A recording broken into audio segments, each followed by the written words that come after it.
So what's inflation?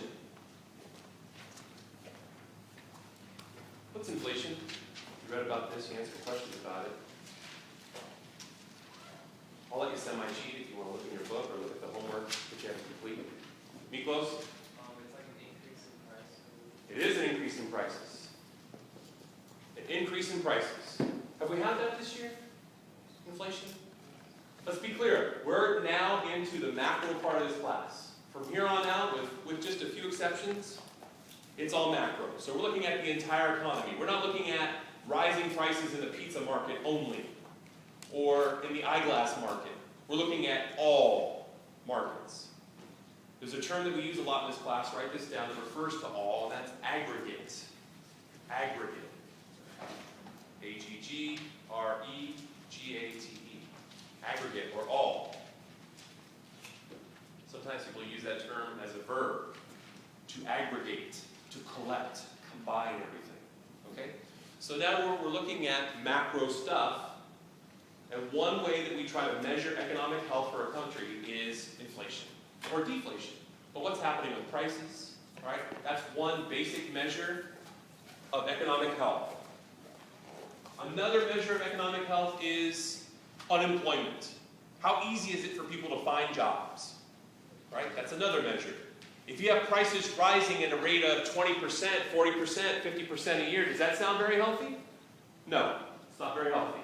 That's a stressful situation to be in, right?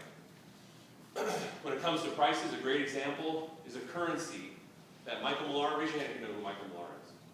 Michael Millar brought me last semester. He went on eBay and he bought, I have a picture of this, maybe I'll show it to you at a future time, a $100 trillion bill from Zimbabwe. $100 trillion. And it's real. It's not. It's worth like. Isn't it worth? But it's worthless. Like the $2, isn't it? Like, No, it's worth less than that. Yeah. From what I understand, they discontinued that currency and they had to start over. It's like saying, you know what, the dollar is so worthless now that we have to start over and we're going to go to well, that is a dollar. The peso, right. We're going to get on the peso system. We'll start producing pesos, or maybe we'll have Mexico ship them to us. Okay? So, or you just create a new one, right? So, let's say that that's the case. Well, how did you get there? You got to the point, you got there by prices rising so rapidly that it took so much currency to pay for things that it became worthless. Now, of course, the question that's begged is, how did you have prices that rose that quickly? But that's one measure of economic health, okay? Inflation. What's happening with inflation or even deflation? You might be asking yourself, well, who would care about deflation? Well, it just depends. Like last class, 2 classes ago. We talk about, well, is something good or not good? It depends on who you are. If prices are rising, it's not bad for everybody. And if prices are decreasing, we call that deflation, then that's not bad for everybody. But prices is one measure of economic health. The availability of jobs, employment, unemployment, that's another one. GDP, that's chapter 6, gross domestic product, that's another basic measure. Now, chapter 6, when it's all said and done, is going to be the last part of this kind of basic foundation unit, and that's when you're going to have your test, right? So we're done with chapter 6. So for 5 and 6, what are we doing? We're looking at these 3 basic measures of economic health. How do people measure them? How do they track them? What are they? Like, what technically is GDP? There was a small freak a couple of years ago. It was just about, are these things counted in GDP or not? Yes or no, and explain. It was that simple. You can find it online using one of your external links at AP Central. I want to say it was 2000, I think it was the 2009 exam, maybe 2008. They just had 4 things. It said, the sale of stocks and bonds, do you count it in GDP? Yes or no? No, we have to know the definition of GDP, first of all. And that's what we're going to do next class. All right? But we're not there yet. These are the 3 measures we're going to talk about then. So starting back with prices, particularly inflation, because that's the thing that most countries grapple with that can be really unhealthy when it comes to prices is inflation. You don't see a whole lot of deflation. Before we get into some calculations, let's use some of your external links. If we go into your class, spring 2011. We go into external links and the AP file. Let's go to the numbers folder. And if you want to make a little note to yourself so you can come back and see this later on, maybe even show it to your parents, your friends. I know I'm biased, but I find this stuff fascinating. You know, what is inflation in the U.S.? Or, because I've grown up appreciating competition, where do we rank? Where are we in terms of inflation across the world? If you're looking at rankings, this is a great place to go if you've never gone there before. It's CIA World Factbook. I know many of you have. So let's take a look at the CIA World Factbook and see where we rank on some of these basic economic health measures. And there's different ways you can look things up, but I believe you just put it in the search bar United States. That'd be a good place for us to start.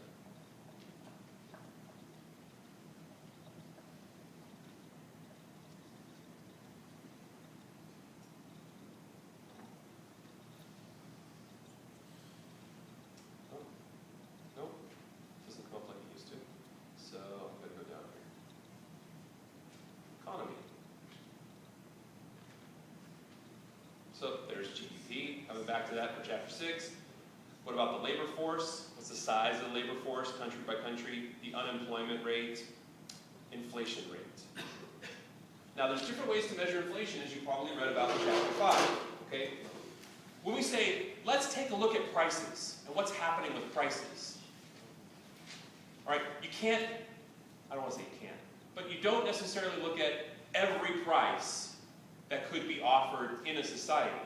The reality is you can't track every single price that ever gets charged for a transaction, because it's impossible. You'd have to have a government official or a volunteer at every Ralph's in the country, at every mom and pop in the country, saying, oh, did you just discount that price off for him? All right, because I'm one of the trackers. We don't have the manpower, womanpower to track all that stuff. It's impossible. So, like they talk about in chapter 5, we try to take a sampling of prices, and those prices focus on a certain sector. Usually it's consumer prices. So, when they say consumer prices, they also say the CPI, the Consumer Price Index. We look at that to see what's happening with prices overall across an entire economy. But that's not the only way. There are a couple of other measures. Write these down if you didn't get these from chapter 5 already. Another one is the price that producers pay for their stuff. Raise your hand if you've ever sold something. What'd you sell? You don't remember? Oh, sure. What do you mean? I didn't bother you. All right, was it here? eBay. Okay. Just have come up to go to talk about something. Go down. If you've ever sold anything, raise your hand again. All right, so what'd you sell last semester? Chocolate fondue. All right, fruit dipped in chocolate fondue. So you had some supplies. Name some things. Name some things that you had to buy last semester. What kind of fruit? Strawberries. Strawberries? We had, well, it was marshmallows and pretzels. Marshmallows, pretzels, and buy chocolate as well. Any other supplies that come to mind? Forks. What's that? Don't you need the sticks? We just had forks. Just use plastic forks. But that's a supply. Machine, the fondue machine that makes the It's chocolate. true. We didn't have to purchase them. Okay, well let's keep it simple for a second. Obviously, it's not hard to have a huge list of supplies that a producer would have to purchase to be in business, right? Maybe it's not that, maybe it's a service. So Blake, what did you sell? But did you buy the rims and then resell them? No, he provided a service. So explain briefly what your company was all about. We just took the tires off and then just like ground them or whatever you want to do. That's Brandon. You just randomly took people's tires off in parking lots and No, like, handed it back unless you did it. Great. We took them to like tire business kind of, and they would take them off and they put like really bad tires on them, but they're still like so they could drive their car. So we changed the rim. In the meanwhile, Yeah, it's almost like getting a rental, but it's like yeah, tire rental. yeah. And then Brandon's dad has like a plating company, so he got really good deals, and then they take the car, like tires, the rims, and then they just dip them in like whatever you wanted, or they dip it in chrome or whatever, and then the guys would put it back on, and we gave them like a little bit of money. So they were kind of like brokers that would provide access to people that could do rim customization, right? There's a rim customization service. You didn't have any supplies that you had to buy. but you still have to pay something, Yeah. right? So, it doesn't matter what you're selling, product, service, or both, you have prices as well. So what's the name of that index if we were trying to look at prices across an entire economy for sellers? It's not the CPI, but the PPI, Producer Price Index. You need to know the name of that, the Producer Price Index.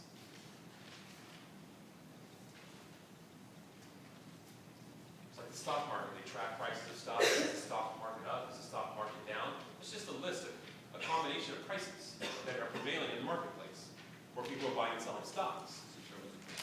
What's that? Determines inflation. Right, but that's not used as a gauge of inflation. The PPI is. The CPI is. The GDP deflator, write that down. The GDP deflator, gross domestic product deflator, is another measure that people use to measure prices.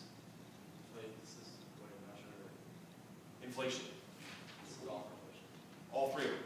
CPI, PPI, GDP deflator, all of them are for prices. There's the determinant inflation, those two things. Yep, those are three different ways of determining, tracking prices and determining inflation, right? It's possible prices can decline, it's possible. We had a little bit of it recently in this country. That's not normally the case, right? But there's different ways of measuring.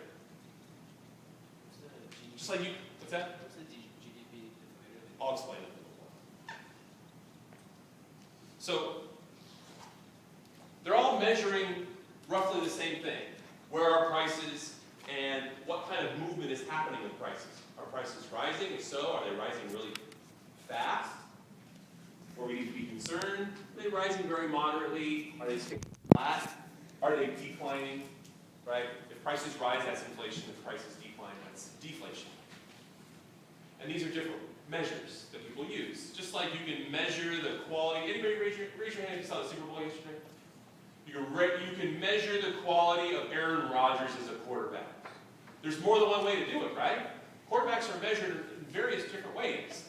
Measured based on wins, for better or for worse. Quarterbacks in the sport of football, next to the head coach, get more blame or credit for wins and losses than anybody else on the team, right? For better or for worse. So a lot of times that's one way you measure a quarterback. And some people were saying, well, Aaron Rodgers shouldn't be included in the elite list of quarterbacks in the NFL because up until a few weeks ago, he didn't have any playoff wins. And he had never been to a Super Bowl, let alone won a Super Bowl. Well, according to that measure, he's rising. I think most people would officially, or at least more people than they did before yesterday, would officially include him in the elite level of quarterbacks in the NFL, along with Peyton Manning and Tom Brady and Drew Brees and all your favorites. Don't be insulted if I left your quarterback off the list. But that's just one measure, right? Just like with prices, we can have the CPI, but that shouldn't necessarily be the only measure. What's another way you can measure the value of the quarterback in the NFL? Passer rating. That's good. That's another rate. That's another way of measuring. What's another one? Maybe just total yards. Completion percentage. Right? Some of these things overlap, right? Like the quarterback rating includes a couple of other measures. So same thing with inflation. There's more than one way to measure it. All right. So which measure is this using? Is this using the PPI, CPI, GDP deflator? CPI, right? Consumer prices. All right. So the number one ranked country, according to the CIA World Factbook, and you have to take it with a grain of salt because if you look to the far right, sometimes you don't have the most up-to-date information. It varies from country to country, all right? But here, the country of San Marino, which is within Italy, has the lowest amount of inflation. As a matter of fact, they have what? Deflation, right? Because their prices declined 3.5% over the course of a year in 2008, all right? But, Italy takes their time. They also have issues with trash pickup, I think, over the last several months. They've had a lot of strikes. So maybe it's not at the top of their list to track prices or report them so that the CIA World Factbook can get that information. So we're a couple of years behind on that.